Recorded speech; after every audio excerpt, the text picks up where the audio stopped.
Sweet, fresh meat. Who will survive and what will be left of them on today's episode of Playing with Fear.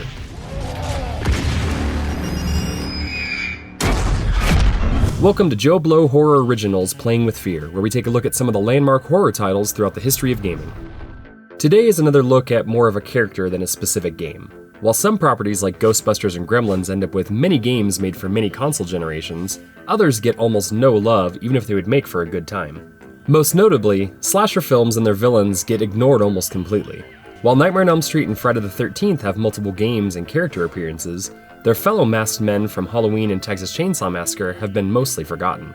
Halloween to date has only one Atari game and a cameo in another game, while Leatherface only has a few more, but something big on the horizon. Texas Chain Saw Massacre is one of the most beloved and influential horror films of all time, and has a lot going on behind the scenes. The making of it is well documented, and the film even has ties to the mob in terms of profits and the banking behind the movie. The film itself is marketed as a true story, but really it's only inspired by the killings of Ed Gein from 1954 to 1957.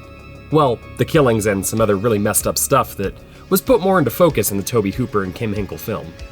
The late great Tobe Hooper made his first short film in 1959 and would make a few more in the next decade, including his first theatrical feature film, Eggshells.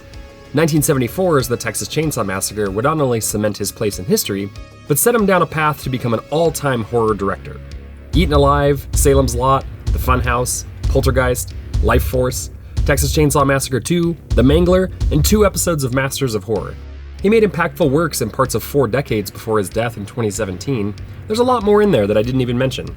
Kim Henkel, on the other hand, was never really able to escape the shadow of his most famous work, with nearly all of his credits being tied back to the characters he wrote for the original film. He did, however, get the chance to write and direct the 4th film in the franchise, Texas Chain Saw: The Next Generation, which has 2 distinct cuts, one from the studio and one from Henkel. The movie is, well, not great, but it has the distinction of having pre-fame Matthew McConaughey and Renee Zellweger, complete with an alright. The films themselves would have quite the long-lasting legacy. The first one undoubtedly is a top-tier, all-time classic and happens to be the favorite movie of the foremost drive-in critic Joe Bob Briggs. It transcends its genre and subgenre while never being bettered in its own series and arguably by most slashers. Texas Chain Saw 2 was directed by Tobe Hooper when Cannon Films allowed him to do 3 films for the price of 1. It was a 3-picture deal that as long as he made Texas Chain Saw 2, then he'd be allowed to give us space vampires and Life Force, and remake one of his favorite 50s sci-fi flicks with Invaders from Mars. The film is much more of a comedy-horror hybrid, and even has a cut scene with the aforementioned Joe Bob, but has a lot of merit. A steep decline in quality, for the most part, would follow with Leatherface, Kim Henkel's 4th entry, a Platinum Dunes remake and its prequel, and then a take on 3D followed by yet another prequel. Honestly, the timeline is as confusing as Halloween at times. The franchise would dip into comics, toys, novels, Halloween costumes, and inspire countless imitators. The most notable of these is certainly Rob Zombie's House of a Thousand Corpses. What it is calling for, and has a serious lack of, is in the video game adaptation department. The first attempt at a game was in 1983 on the Atari 2600 with, you guessed it, the Texas Chain Saw Massacre. Developed by VSS Inc., the game is rudimentary and honestly feels kinda rushed. Really, it was ahead of the game, as nearly all licensed titles that have ever come out are rushed just to get something out to capitalize on the IP releasing. Anyway, the game puts the players in the wacky shoes of Leatherface, at least I think that's Leatherface, as he chases potential victims down with a chainsaw. At least I think that's a chainsaw. Gameplay is as simple as it gets, with Leatherface moving left or right on the screen hunting down your victims. You need to avoid things like wheelchairs, cow skulls, fences, and even tumbleweeds in your pursuit. Your fuel is constantly draining, but you do get a slight refill with every 5 teens you hunt down. Even the obstacles can be mowed down with the chainsaw if you get tired of maneuvering around them. There's no music, and the sound is a mixed bag. The little put-put-put of your chainsaw and even the revving sounds good, but the screech of the victims is ear-bleedingly awful. The only other sounds are what I assume is your victim's last gasp as you cut them, though it sounds like an angry cat. And the title screen makes slight noise as it flashes. I will say that may actually be trying to imitate the flashbulb effect, which would be kinda cool. The graphics actually have a neat kind of scrolling effect, even if there is only like 6 total colors on screen. Another interesting factoid about the game is that while it was developed by VSS, a company which I really can't find much about, the company that published it was called Wizard. Wizard was known for releasing foreign and extreme horror movies on VHS and was created by Empire Pictures and Full Moon owner Charles Band. Always thinking ahead of the game, no pun intended, Band wanted to create a horror video game distribution company that was aimed at adults, and the only other game they put out was the other Atari slasher based on Halloween, where I assume evil dies tonight. But we'll get to that someday, I think. The next game wouldn't hit us for 23 years, and honestly, not everyone had access to it. Capitalizing off the Platinum Dunes prequel Texas Chain Saw Massacre: The Beginning in 2006, New Line had an absolutely bonkers game commissioned for cell phones using the Java platform. It consists of the player taking control of Leatherface, who this time clearly looks like Leatherface, going from left to right, cutting his way through armed civilians or military, while using his quite frankly outrageous jumping ability to get out of danger. That's right, those maniacs put Leatherface in an action platformer. A platformer, like Mario. There's even a story given to you via a text scroll, but does it really matter? The gameplay is really straightforward, with health pickups and points for every successful kill. The added bonus is that you can get power-ups for the saw. One of them lobs a secondary saw at the enemies, and one goes full crazy and adds flames to the spinning blades. I know it would never happen, but I'm so mad we didn't get something like this on the Genesis or Super Nintendo. The sound and graphics, while on a phone, sound and look really good. There's even a fairly graphic end slide when you get to the end of this short adventure. The only music appears during the title screen and story blurb, but it's actually a nice little addition. If you can find this online, it's still worth a download and quick play. Sadly, that's it for games solely dedicated to the Sawyer, or Hewitt if you prefer that version, family. Normally I don't dip my toe into mobile games or fan-made games, but due to the lack of console and computer games for this franchise, I'll be doing both in this video. Terrordrome: Rise of the Boogeymen would get released in 2007, and boy is this a fan-made masterpiece of a love letter to slashers. The game was worked on for over a decade, with the final roster set in 2013. It's a 1v1 fighting game in the vein of Mortal Kombat, and features an impressive roster.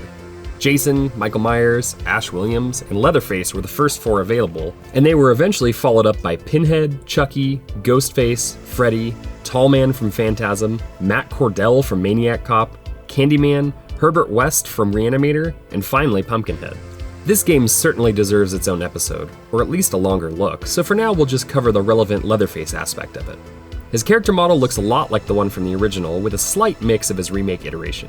His stage takes place in front of his Texas home with a lot of detail put in, although this stage is a tad plain compared to some of the other ones.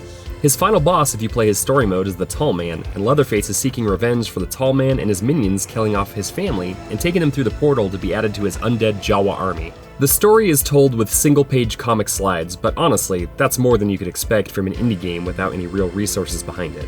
It's a free download as the creators can't make any money off the existing characters, so I suggest you give it a look if you love horror and fighting games. Heck, even if you aren't a fan of fighting games, take a look at it, it's pretty creative. The next release was another cameo, but this time it was of the official licensed variety. Mortal Kombat is the doom of fighting games. Its original release sent long-lasting shockwaves through the fighting game landscape and created a slew of imitators. Street Fighter was the much more polished series and had its own imitators and copycats, but Mortal Kombat made the public crave their fighting with blood and death. The series has had its ups and downs like all franchises, but the 9th entry reinvigorated the entire franchise and had a well-received addition of Freddy Krueger as a playable combatant. The following game was again released by NetherRealm Studios, and it would be an even bigger success and have more power being released on a better set of consoles. They would get the license approval to add Jason Voorhees, the Predator, a Xenomorph, and Leatherface. Leatherface has never looked better in gaming form, and Mortal Kombat is able to showcase his brutality with his own gruesome fatalities and movesets, and even giving him more than one outfit to choose from. The story modes for these original characters are a little light, but they do add something extra for players to go through the story mode once again as these extra fighters. You can pick this game up with all the extra content for super cheap right now, and it's one of the best ways to experience Leatherface, not to mention some other heavy horror hitters. The final addition to Leatherface gaming so far comes in the asymmetric survival horror title Dead by Daylight. Originally released for PC in 2016, the game has made its way to PS4 and PS5, Xbox One, and even Switch, and it follows 4 human survivors trying to escape from a deranged and sometimes supernatural killer. Players get to either control one of the 4 survivors or the monster trying to get them all. While the game received lukewarm reviews at the time of launch, the developers at Behavior Interactive have released a whopping 26 pieces of individual content upgrades ranging from new original creations to adding in licensed villains and heroes. These include today's focus Leatherface, Pinhead, Michael Myers, Pyramid Head from Silent Hill, Freddy, Ghostface, Billy the Puppet from Saw, and the monster from Stranger Things. Some of these editions even got exclusive levels and heroes like Ash Williams as a standalone, Laurie Strode with Halloween, and the heroes from Stranger Things universe. Unfortunately, Leatherface didn't get a new level or a specific hero to join him. The game is a perfect example of what you can do with licensed horror villains and continues to get updates nearly 6 years after its release. This is another one that deserves its own video based on the development and number of icons within. The legacy for Texas Chain Saw Massacre and the character of Leatherface are cemented and will never go away.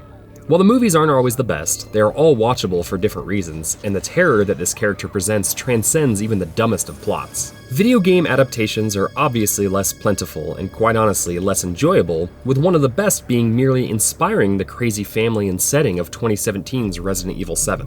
2022 though looks to be a big year for the cannibal. Netflix has a new film that is following the trend of, hey, all those movies that came after the original, forget them, this is the true sequel. It's brought to us by producer and writer Fede Alvarez, who did a bang-up job on the Evil Dead remake from 2013. On the gaming front, we even got an announcement in late December of a new game set in the Texas Chain Saw Massacre universe by Gun Interactive, who brought us the most recent Friday the 13th game. Lots to get excited about if you're a fan of chainsaw massacres taking place in Texas. Have you played any of these games? What style of game would you like to see set in the Texas Chainsaw universe? Let us know in the comments, and we'll see you on the next episode of Playing with Fear.